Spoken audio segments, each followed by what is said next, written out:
Apocalipse capítulo 13.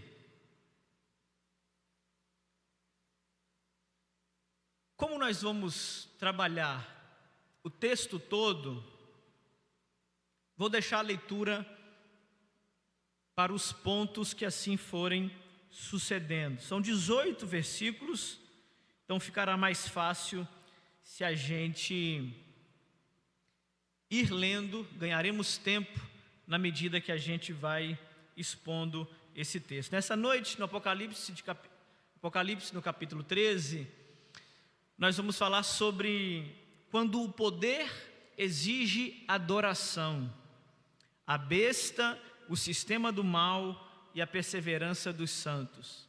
Esse é o tema que nós vamos tratar nesses 18 versículos do capítulo 13 do livro de Apocalipse. No último sermão sobre Apocalipse, vocês se lembram muito bem do convite que João nos fez para observarmos a história por detrás das cortinas. No capítulo 12 de Apocalipse, João nos levou aos bastidores da história, ao qual nós vimos por detrás das cortinas as ocasiões acontecendo na esfera espiritual da guerra cósmica entre o dragão, o filho e o povo de Deus. O Apocalipse, no capítulo 12, termina com a seguinte frase: então o dragão se pôs em pé na areia do mar. Apocalipse capítulo 13 não pode ser lido de maneira desconexa com o capítulo 12. Nós precisamos entender que o capítulo 13 é uma continuidade da visão que João está tendo desde o capítulo 12. No capítulo 12, João vê e nos mostra a razão pelos conflitos a qual nós enfrentamos, que por detrás de cada situação, provação e tentação, há uma força espiritual maligna orquestrando todas as coisas contra os descendentes da mulher que ele não conseguiu colocar a mão. Vocês lembram muito bem que o dragão arquitetou toda uma guerra, mas que esse dragão foi destronado, destruído, desempoderado pela vitória do Filho através da cruz. E quando o Filho venceu, todos os descendentes da mulher também venceram. Agora esse dragão revoltado por ter perdido o seu lugar no céu, passa a perseguir os descendentes dessa mulher, promovendo guerra contra eles. E no final do capítulo 12, nós vemos a imagem desse dragão se colocando em pé diante da areia do mar, porque ele ainda não desistiu. O mar aqui, ou melhor, a areia do mar, simboliza exatamente o lugar aonde esse dragão se posiciona. O que é a areia do mar, senão o limite entre a água e a terra firme, a qual nós conhecemos? A areia da praia é justamente a imposição da limitação aonde Deus colocou ferrolhos para que as águas do mar não avançassem sobre a terra firme, a terra seca. Por isso ele se coloca na beira do mar, na areia da praia, nesse lugar aonde ele tem domínio geográfico acerca do mar que está diante dele e da areia representando aqui a terra seca. É assim que começa o nosso sermão dessa noite. O sermão dessa noite, ele não pretende nos causar medo quando ele evoca a imagem das bestas, a imagem da perseguição, a imagem do dragão. Nada disso. O sermão dessa noite nos faz ou nos convida a abrirmos os nossos olhos e a perguntarmos no final: a quem pertence a nossa lealdade? O sermão dessa noite não é para gerar medo em nenhum coração, mas é para formar perseverança em cada um de nós, porque no fim desse sermão, a pergunta não será que sofreremos? Mas a pergunta será que permaneceremos fiéis? E assim nós vamos caminhar por esse texto do ponto 1, versículo 1 até o versículo 10. Primeiro ponto desse sermão será do versículo 1 ao versículo 10, denominado o poder político que se levanta contra Deus. Olha o que João começa dizendo no versículo 1.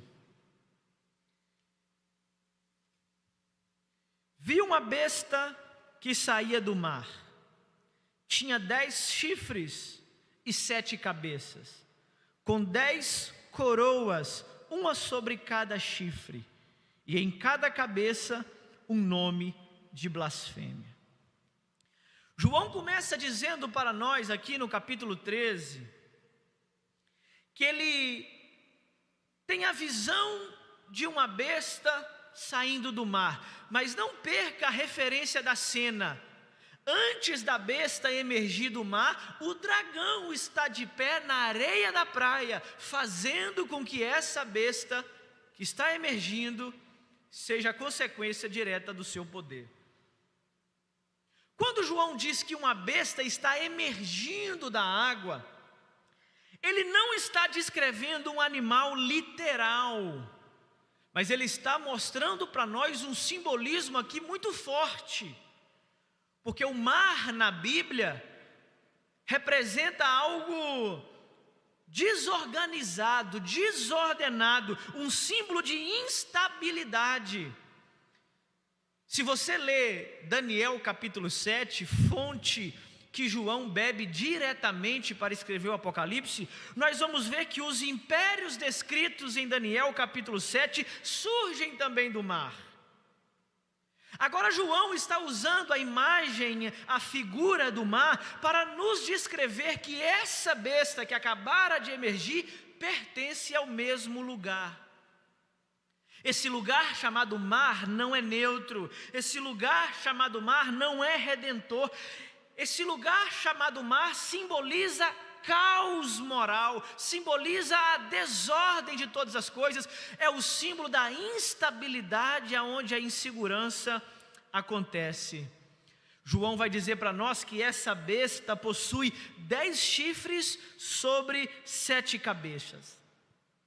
Até aqui você já entendeu que chifres, na linguagem apocalíptica, simboliza poder, força, autoridade, e cabeça refere-se a domínio e influência, porque Cristo é o nosso cabeça, referindo à autoridade exercida. A cabeça comanda o corpo, domínio sobre todas as coisas. Os números usados aqui para se referir a cabeças e chifres não são acidentais. O 7 vocês aprenderam que simboliza a totalidade, a completude de todas as coisas. Aí você pode perguntar, mas por quê que essa besta tem 7 cabeças? 7 não é o número de Deus? Não, 7 é o número da totalidade. Também se refere-se a Deus para dizer que Deus é pleno, Deus é completo, Deus é inteiro. Mas a próxima referência nos mostrará quando João diz que há 10 chifres sobre 7 cabeças, e o número 10 aqui no Apocalipse simboliza o maligno. Então 10 chifres sobre 7 cabeças simboliza para nós que essa besta representa a totalidade do poder do mal. Aquela besta representa o mal absoluto, aquela besta tem uma figura maligna por detrás dela, que é o dragão posicionado na areia da praia. João está dizendo que essa besta que está se emergindo do mar parece invencível, ele se apresenta como um poder total, ele é abrangente, ele é absoluto. E João ainda completa a cena dizendo: sobre cada cabeça há nomes de blasfêmia. Isso nos mostra que essa besta que emerge do mar não é meramente uma besta que controla o poder político, mas simplesmente uma besta que tem um teor teológico. O problema não é a besta se levantando com poderes, o problema é a besta tentando se colocar no lugar do próprio Deus. No versículo 2, João vai dizer o seguinte: a besta que vi era semelhante a um leopardo, mas tinha pés como os de urso e boca como a de leão. O dragão deu à besta o seu poder, o seu trono e grande autoridade. João diz, depois que essa besta emerge do mar, que quando ele o vê, a besta tem a aparência de leopardo, mas também tem a aparência de urso, mas também tem a aparência de leão. Vocês já entenderam até aqui que Apocalipse não trata das figuras de maneira literal, mas cada símbolo representa uma verdade espiritual, e nós precisamos entender isso aqui. Do mesmo lugar que João tira a referência do mar em Daniel 7, nós também usamos Daniel 7 para interpretarmos o que significa esses animais aqui mencionados. Daniel capítulo 7 vai usar essas figuras do leopardo, do urso e do leão que emergem do mar para representar cada império que viria dominar sobre a terra a partir da sua visão profética. O que João faz aqui não é nada novo, mas ele vai juntar todas essas figuras, todos esses poderes e unificar na besta, mostrando para nós que cada império que reinou na terra agora está unificado, somado, totalizado na figura da besta que acaba de emergir daquele mar. João está dizendo que o império nunca é neutro, que o império que se opõe às coisas de Deus nunca está em cima do muro. Os impérios que se levantam contra tudo aquilo que se chama pelo nome de Deus podem mudar os nomes, podem mudar os rostos, mas o espírito por detrás de cada império sempre é o mesmo. Então o texto nos diz: o dragão lhe deu poder, o dragão lhe deu o seu trono, o dragão lhe deu grande autoridade. E isso aqui nós precisamos entender quem está por detrás das estruturas. Por mais que o dragão esteja arquitetando, esteja orquestrando, esteja dirigindo e delegando o poder à besta que está emergindo do mar, o dragão detém esse poder, a qual ele compartilha com essa besta para operar no mundo físico. Nós já entendemos através do capítulo 12 de Apocalipse que o dragão opera por detrás das cortinas, nos bastidores da história, mas que essa operação no espiritual também se traduz no mundo físico, e o dragão também utiliza-se de figuras humanas. Isso ensina para nós, meus irmãos, que nem todo o poder que se parece eficiente tem a sua origem no próprio Deus. Nem toda autoridade forte que nós olhamos e dizemos, esse homem vai salvar o país, nem todo aquele que se diz moral vem do trono de Deus.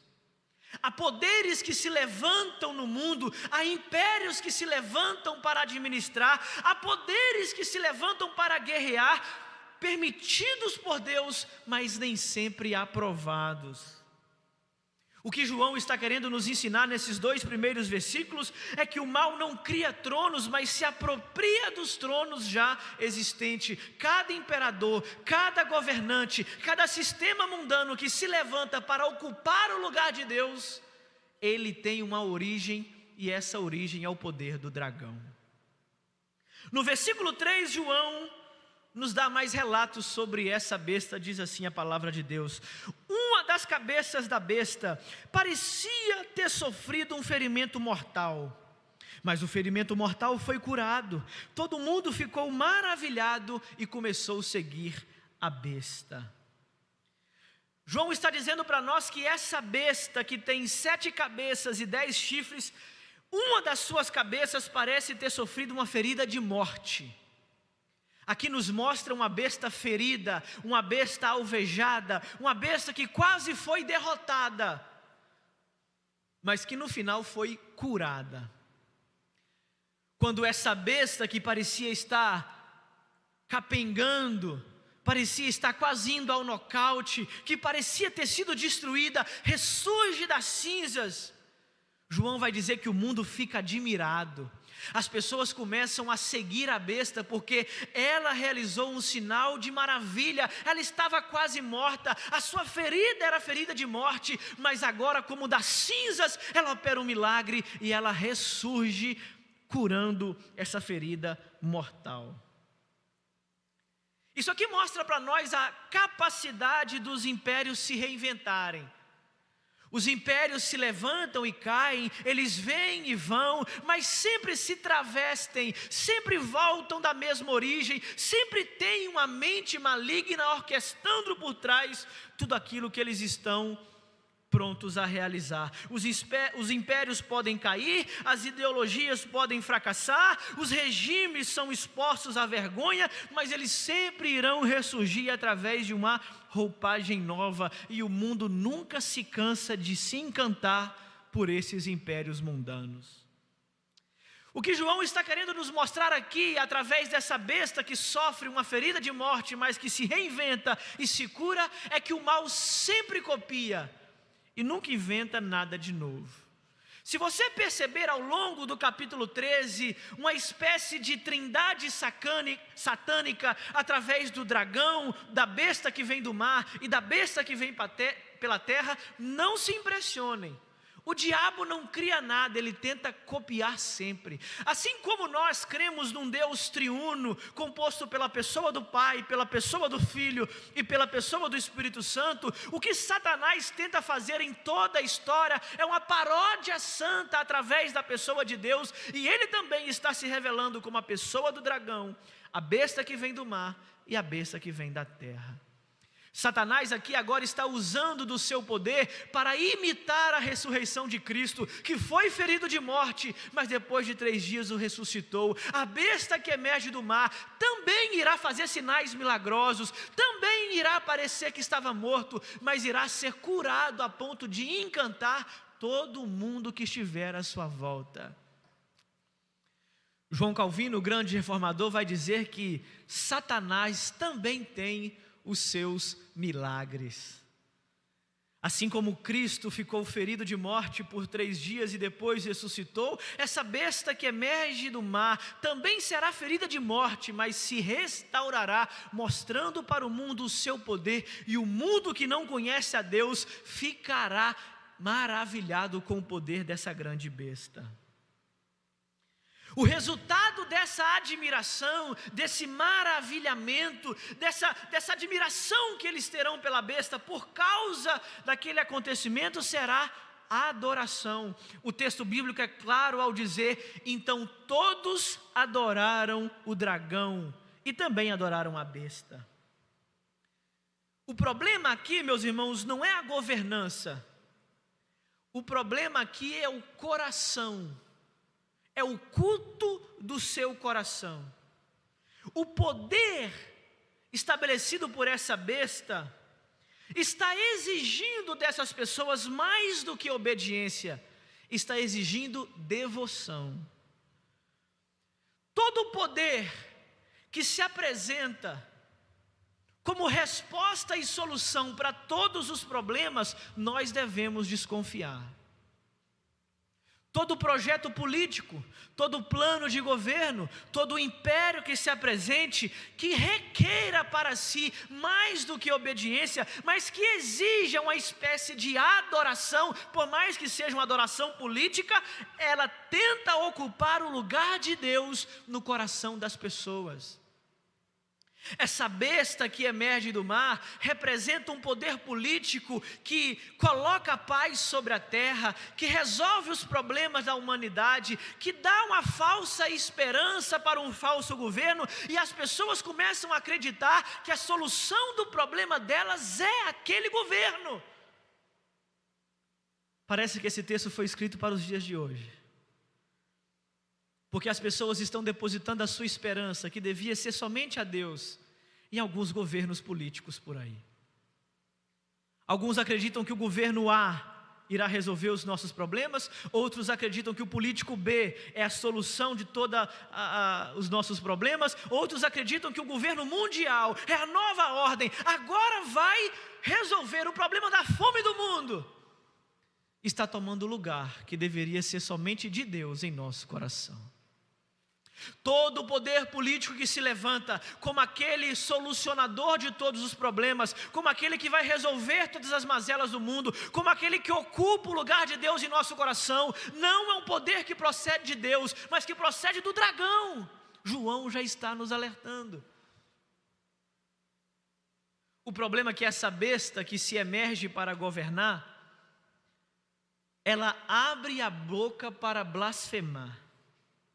Ela blasfema contra Deus, blasfema contra o seu nome, blasfema contra o tabernáculo de Deus. E isso significa que ela rejeita tudo aquilo que se levanta em nome de Deus.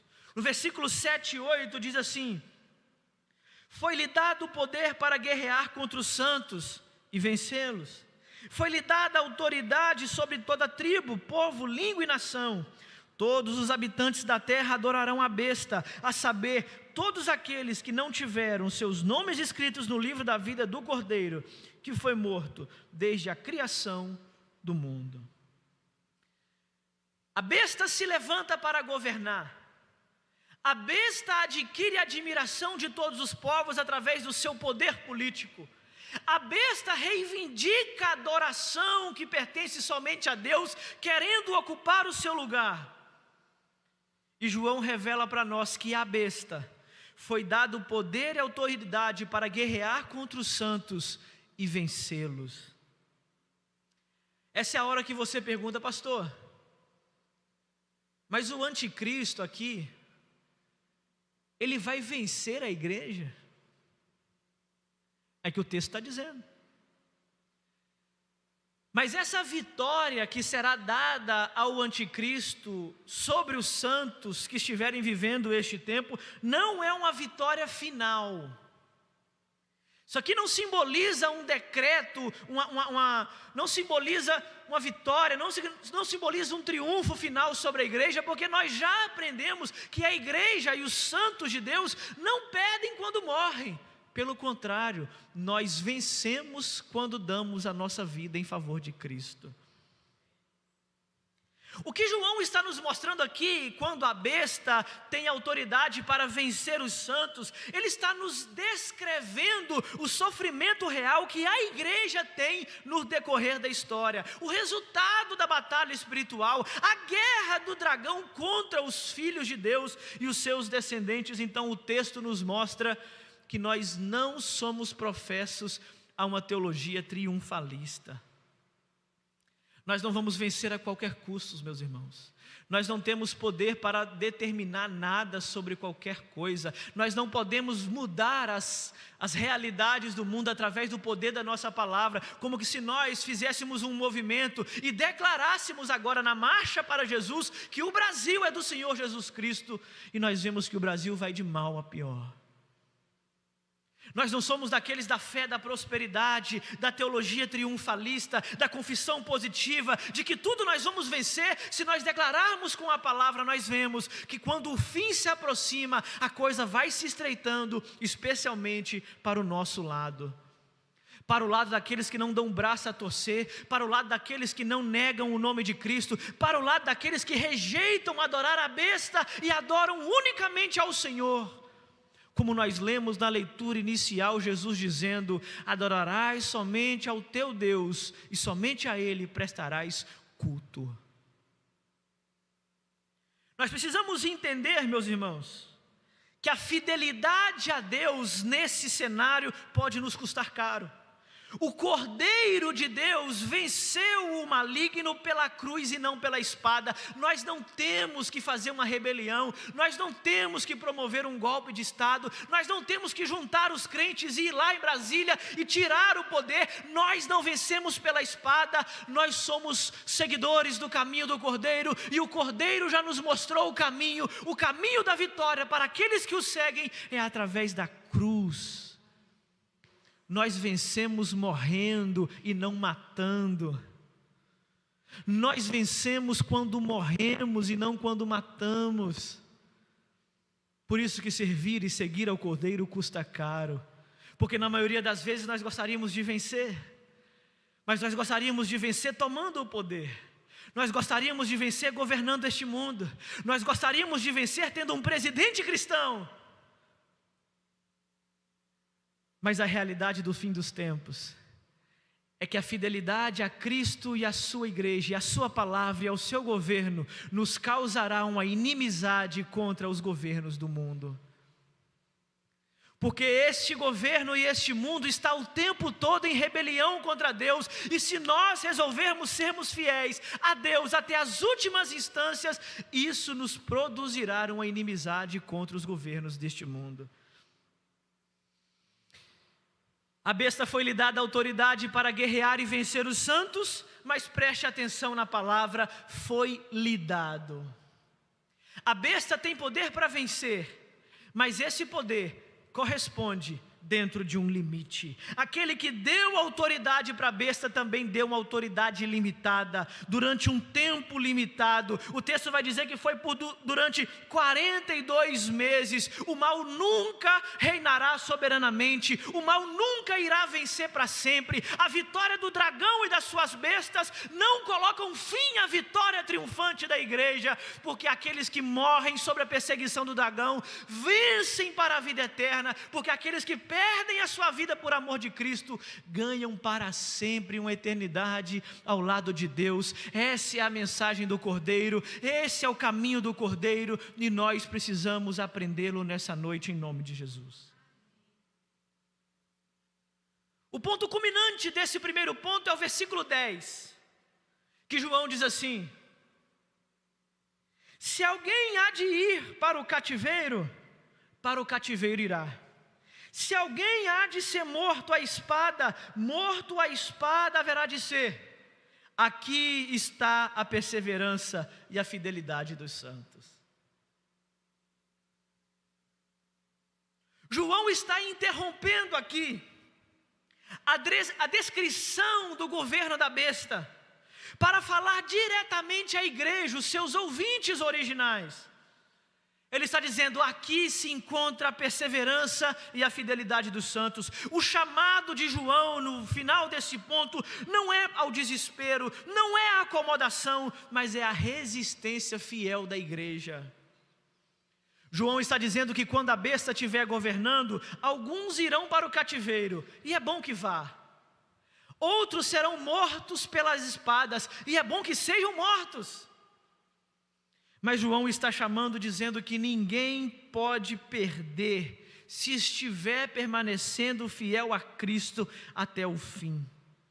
Mesmo que a nossa fidelidade custe a própria vida, mesmo que a fidelidade custe a nossa liberdade, mesmo que pregar seja proibido, mesmo que ser fiel a Cristo seja crime, nós estamos dispostos até as últimas instâncias a sermos seguidores de Cristo, porque aqui se revelará a perseverança, aqui se revelará a fidelidade, quando nos custar muito caro e mesmo assim nós permanecermos fiéis ao lado de Deus. Será que compensa ser cristão? Será que nós seremos fiéis até o fim? Será que nós permaneceremos fiéis quando ser cristão nos custar muito caro? Hoje nós temos liberdade de culto. Hoje nós temos a liberdade de virmos para este templo. Nós temos a liberdade de abrir a porta, de falarmos o que nós quisermos, mas não será assim para sempre. Haverá dias que nós teremos que escolher: eu vou me encontrar com a comunidade local, ou eu preservo a segurança do meu filho? Porque se nós formos para um culto, estaremos sujeitos a sermos capturados, arrastados, mortos, porque cultuar a Deus será crime por causa do poder da besta. Enquanto estamos livres para adorar, nós temos esse marasmo, essa preguiça, essa dificuldade de virmos para o templo. E quando tudo ficar mais difícil? E quando a liberdade nos for tirada? E quando seguir a Cristo for proibido? Será que nós permaneceremos firmes até o fim? Será que nós abriremos mão da nossa liberdade, da nossa própria vida, da nossa família, por causa da fidelidade a Deus? É isso que João está nos tentando dizer. O ponto 2 vai do versículo 11 ao versículo 15. Agora é uma segunda besta, não uma que emerge do mar, mas uma que emerge da terra.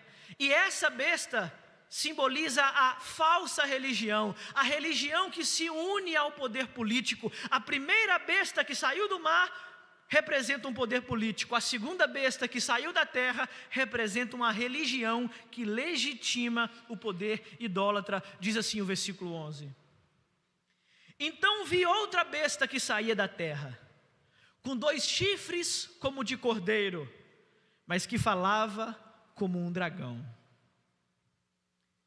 João muda o cenário, uma sai do mar, outra sai da terra.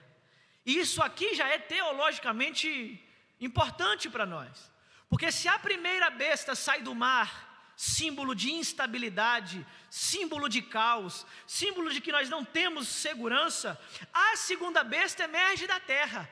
E a terra firme nos assegura, a terra firme nos dá estabilidade, a terra firme nos comunica confiança.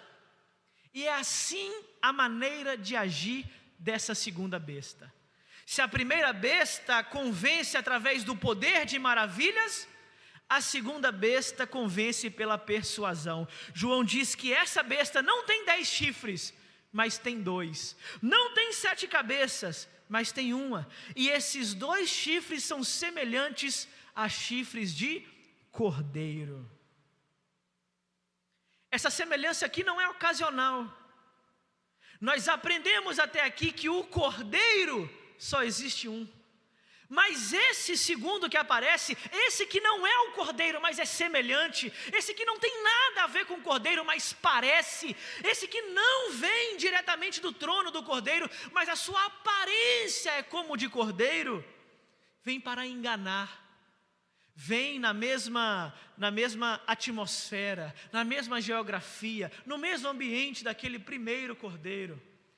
Fala de religião, fala de engano do povo, quem sabe de Deus, mas de partir desse meio, de vir do meio da confiança, de ter o poder religioso e unindo-se ao poder político que foi outorgado à primeira besta. João descreve, meus irmãos, essa segunda besta que vem da terra como uma besta que tem 2 chifres parecidos como de cordeiro. Mas a frase não termina aí, ele diz assim: a aparência de cordeiro, mas a fala é de dragão.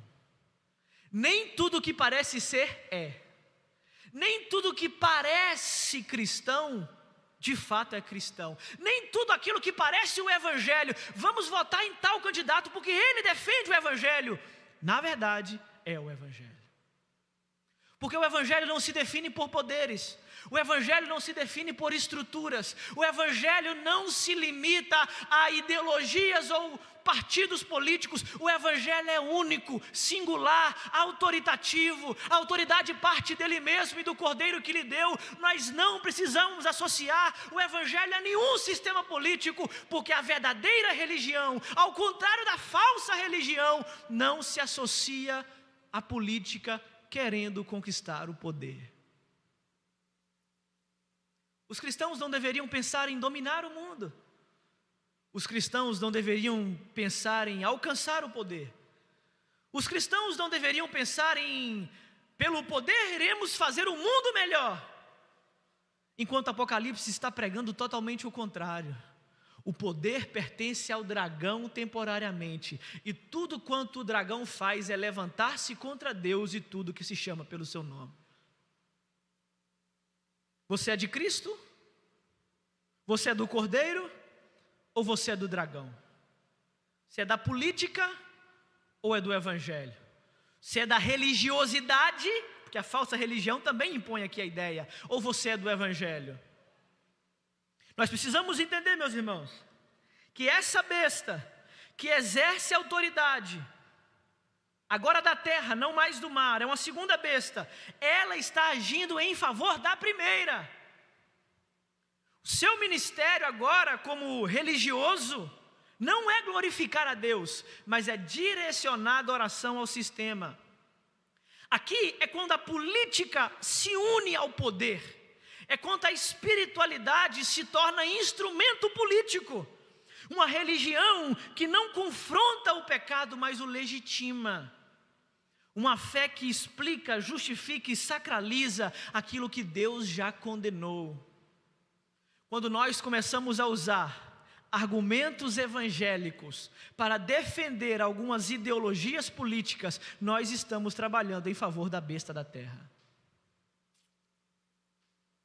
O texto vai dizer para nós ainda, nos versículos posteriores, que essa besta realiza milagres.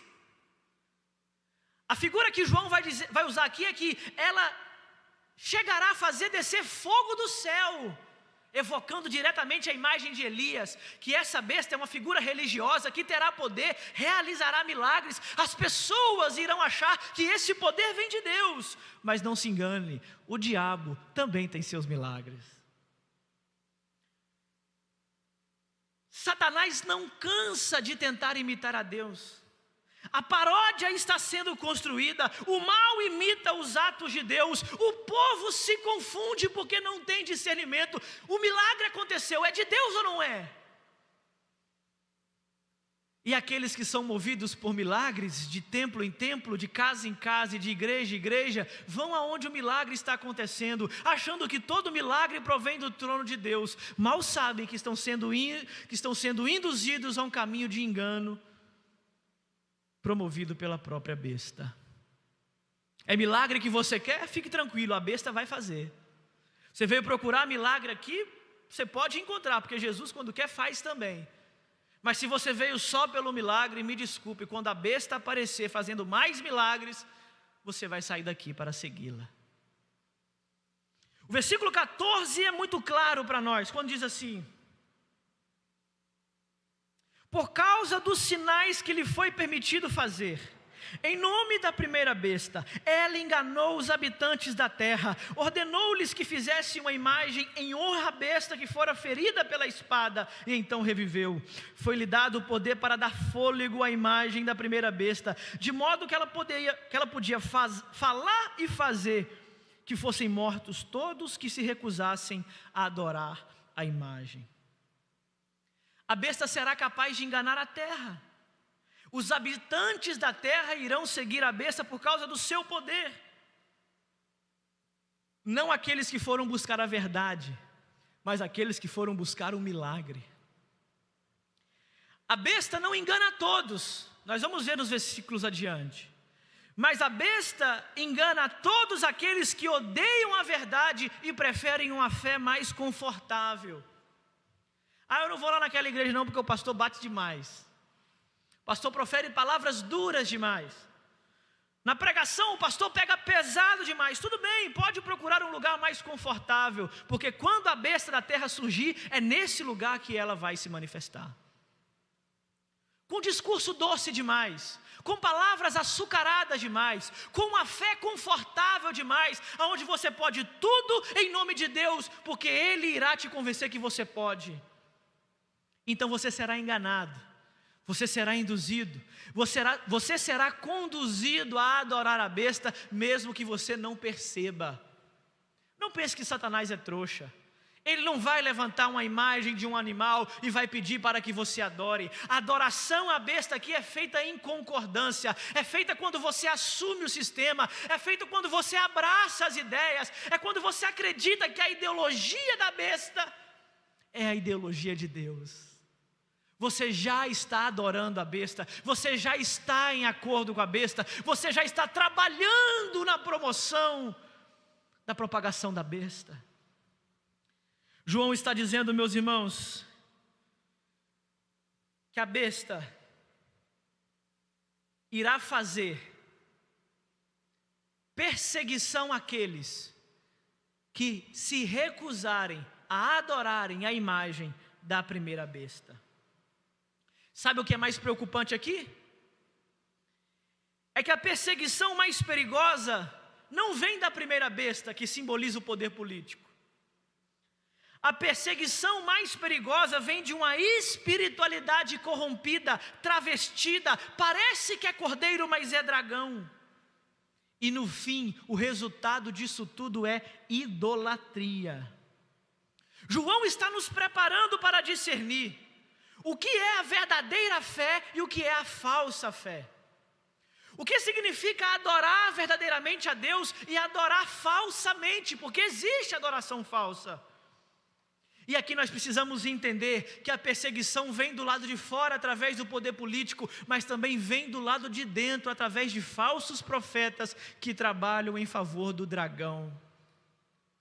A igreja é atacada de ambos os lados. O bombardeio ao povo de Deus vem também do lado de fora, mas também do lado de dentro. Nós estamos em guerra espiritual. João já nos alertou no capítulo 12, mas no capítulo 13 isso está se materializando. João está tentando abrir os nossos olhos. E assim nós vamos para o versículo 16 e 17. A marca da besta e a pressão da conformidade. Diz assim, versículo 16. Também obrigou a todos, pequenos e grandes, ricos e pobres, livres e escravos, a receberem a certa marca na mão direita ou na testa, para que ninguém pudesse comprar nem vender, a não ser quem tivesse a marca, que é o nome da besta ou o número de seu nome.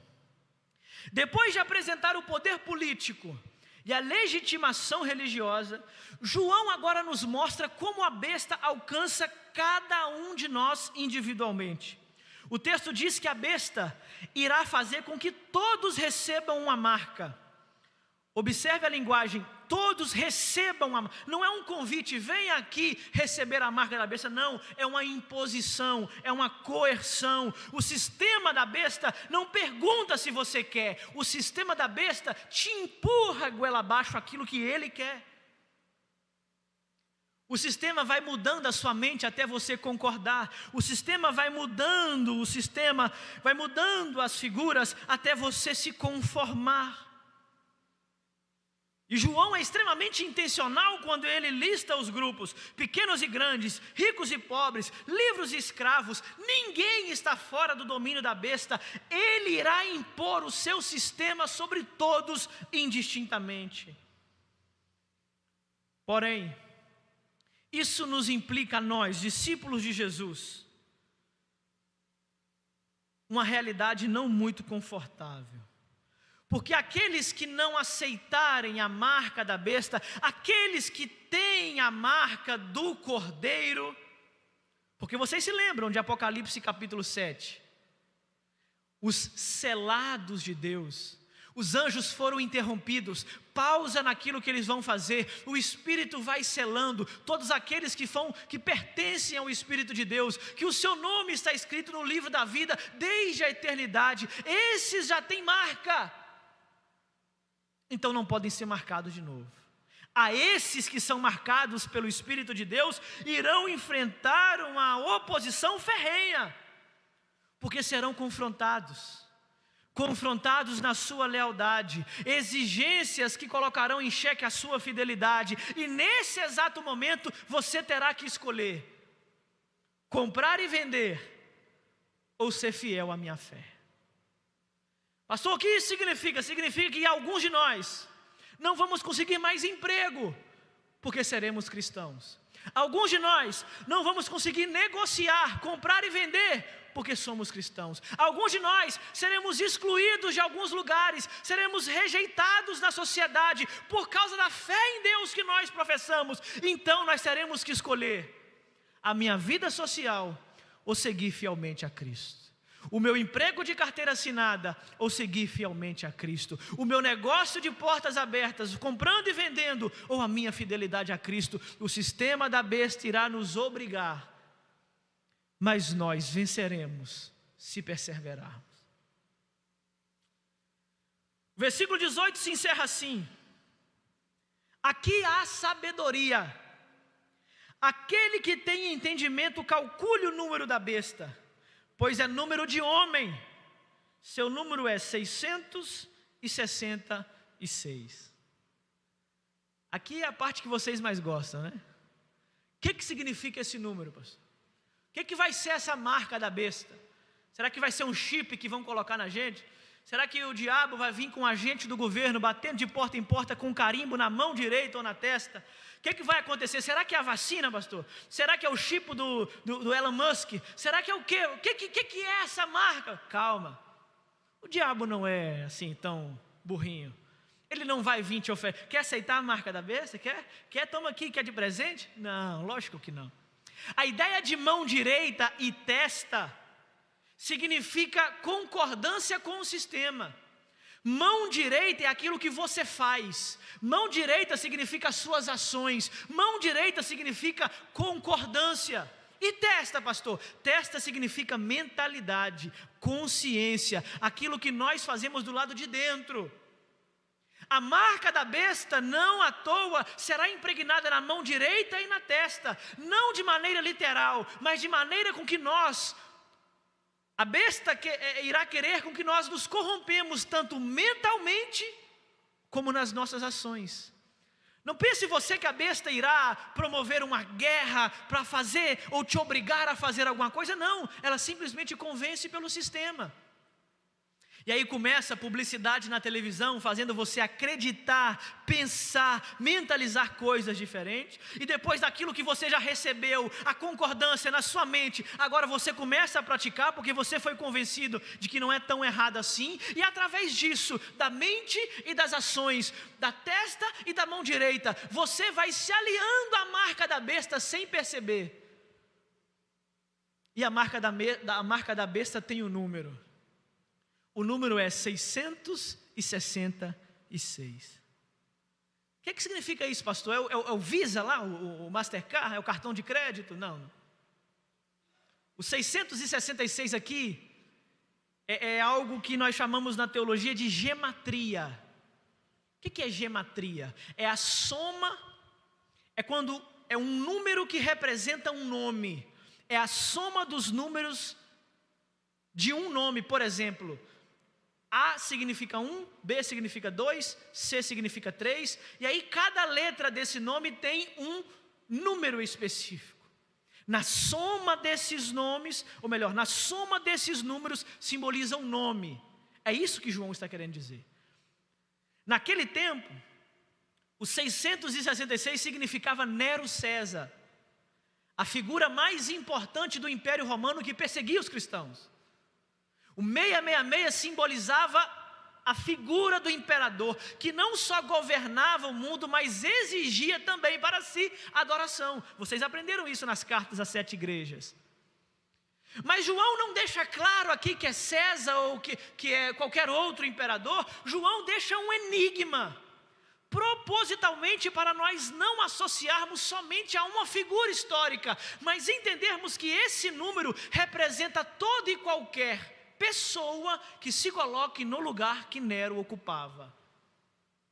Todo e qualquer ditador, todo e qualquer governante, todo e qualquer imperador, toda e qualquer pessoa que rogue para si o direito político do mundo, mas que também exija adoração nesse exercício, é uma figura pré-típica da besta.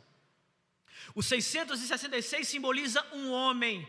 Esse homem é a figura que exige para si adoração. Esse homem é aquele que se apresenta como a solução de todos os problemas. E é aqui que nós temos que nos alertar. Porque vez ou outra, em ano de eleições políticas, sempre aparece um ou outro dizendo: você quer que o seu país mude? Vote em mim. Você quer que o cenário se transforme? Eu sou a solução. Você quer que o Brasil se torne um país melhor? Então vote nesse candidato. Não se engane, todo e qualquer homem que se coloque no lugar de Deus como solução para o problema do mundo, está assumindo o lugar da besta, está trabalhando em nome da besta, está recebendo a autoridade que provém do dragão, independente de qualquer candidato que seja. Por isso que esse texto está nos chamando a abrir os olhos. O texto não quer nos causar medo. O texto quer nos causar prevenção. João está dizendo: homens que vão se levantar, prometendo paz mundial, prometendo solução de todas as coisas, prometendo que irá transformar o mundo e a sua realidade, são enviados da besta. E às vezes nós, sempre procurando uma solução mais rápida, mais fácil, mais confortável, seguimos esses homens sem perceber que eles são enviados pela besta. Para finalizar, Apocalipse capítulo 13 nos deixa diante de uma escolha inevitável. Todo esse povo envolvido aqui na guerra cósmica, o Pai, o Filho, o Espírito Santo, o dragão, a besta do mar e a besta da terra, toda essa guerra que está acontecendo no mundo espiritual e que transcende para o mundo físico, chega até mim e a você. Nós estamos envolvidos nisso tudo. Nós sofremos as consequências dessa guerra. Nós sentimos na pele essa realidade se concretizando. Mas o dilema é claro. No meio de todo esse povo que passa por essa tribulação, só há duas características que os distinguem. De um lado, aqueles que são marcados pela besta, e do outro, aqueles que são marcados pelo Espírito de Deus. Não existe território neutro nesse mundo em que vivemos. Não tem como ficar em cima do muro. Não tem como dizer, não, eu não quero nada com o diabo. Mas Jesus também pega pesada demais. Não tem neutralidade, não tem como ficar em cima do muro. Não existe fidelidade sem custo. Ou nós pertencemos ao time da besta, ou nós pertencemos ao time do cordeiro.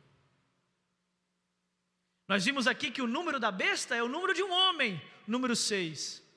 Mas nós já aprendemos em Apocalipse até aqui que o número de Deus é o número 7. Se fosse futebol, 7-6 para o time do cordeiro. Nós estamos do lado do vencedor. Meus irmãos, a igreja não é chamada a vencer pela força, a sobreviver pela acomodação. Vamos adotar essa ideologia porque vai ser mais fácil para nós. Não vão fechar a igreja, nós vamos ficar. Nós não somos chamados a optar pelo comodismo, pelo caminho mais fácil. Nós somos chamados a perseverar com sabedoria, a resistir à idolatria, a levantar a nossa voz em profecia. Quando nós vemos o sistema da besta imperando, alguém tem que dizer que o que está por detrás disso não é Deus, é o dragão. Nós precisamos saber que a nossa vitória não se consiste em escapar da pressão, nem da perseguição, mas em permanecermos fiéis quando o poder nos exigir adoração. Que nessa noite o Espírito Santo nos dê discernimento para enxergar além das aparências, porque as aparências enganam, mas as palavras não. Coragem para dizer não, que o Espírito Santo nos dê coragem para dizer não quando o mundo nos exigir aquilo que pertence somente ao nosso Deus. E que o Espírito Santo nos dê perseverança para continuarmos adorando somente a Deus, custe o que custar, até o dia em que toda besta cairá e todo joelho se dobrará diante do Cordeiro de Deus que está sentado em seu trono.